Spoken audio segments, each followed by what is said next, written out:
जिल्ह्यात पुरोगामी विचारांचं वादळ घोंगावत आहे, याचा आत्मिक आनंद आहे। या समाजात वैचारिक मंथन होत असल्यानं आता दंगली भडकणार नाहीत। महाराष्ट्र आजही शाहू फुले आंबेडकर यांच्या विचारावर भरभक्कम उभा आहे, असं प्रतिपादन शिवव्याख्याते शिवश्री अमोल मिटकर यांनी केलं आहे। बुलढाणा येथील युवा क्रांती ग्रुपच्या वतीनं गांधी भवनात आयोजित व्याख्यानामध्ये ते बोलत होते। कार्यक्रमाच्या अध्यक्षस्थानी प्रभारी उपजिल्हाधिकारी सुनील शेळके होते। जयश्री शेळके, नंदिनी टारपे, मोहम्मद सज्जा, दादासाहेब काटकर, विनोद बेंडवाल, दामोदर बिडवे पैठणकर, प्राध्यापक सदानंद माळी, आशिष खरात, संजय गवई, गजेंद्र जाधव आदींची यावेळी उपस्थिती होती। दरम्यान व्याख्याते अमोल मिटकर यांना युवा क्रांती ग्रुपच्या वतीनं बहुजन रत्न पुरस्कार देऊन सन्मानित करण्यात आलं।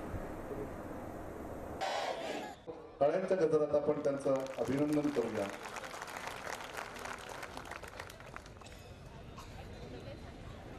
जिजाऊंचा जिल्हा आहे, त्यामुळं पुरोगामी विचाराचं वादळ या जिल्ह्यात घोंगावते आहे, याचा आत्मिक आनंद मला होतो आहे।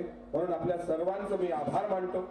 मला जो पुरस्कार दिला त्यापूर्वी सरांनी सांगितलं यांना बरेच पुरस्कार प्राप्त झाले, आतापर्यंत सर्व मला शिव्याच देत होते, पण आज तुम्ही जो मला बहुजन रत्न पुरस्कार दिला, हा बाबा पुरंदरे नावाच्या विकृत माणसाला विद्यमान सरकारने जो पुरस्कार दिला, काय म्हणतात त्याला, महाराष्ट्र भूषण, त्यापेक्षा कोटी दर्जाचा पुरस्कार आज बुलढाणा वासियांनी दिलेला आहे, त्याबद्दल तुमचे आभार मानतो। खरा इतिहास सांगतो, त्यामुळं लोक कदाचित शिव्या देत असतील, त्याची मी पर्वा करत नाही। मी रविदासांचा, कबीरांचा, तुकोबारायांचा वारकरी आहे आणि धारकरी सुद्धा आहे। धारकऱ्याचे दोन प्रकार असतात, वारकरी आहे त्यामुळे जे खरं आहे तेच बोलणार, खोटं बोलायला मी काही मोदी नाही, हे लक्षात ठेवा। जे आहे ते खरंच बोलणार।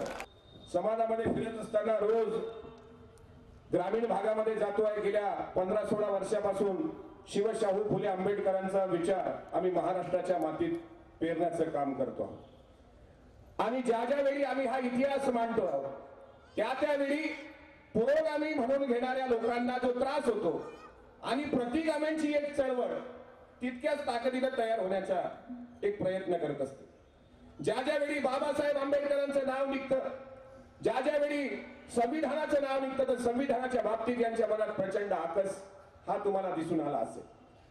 आम्ही या ठिकाणी जितक्या ताकदीने आज समाजामध्ये फिरतो आहोत, महाराष्ट्राच्या कानाकोपऱ्यात जाऊन हा इतिहास सांगण्यामागचं कारण काय? कारण आम्हाला जे रविदासांचं स्वप्न आहे, ऐसा चाहू राजमाय जहां मिले सबन को अन्न, छोटा बडा सब सम बसे रविदास रहे प्रसन्न।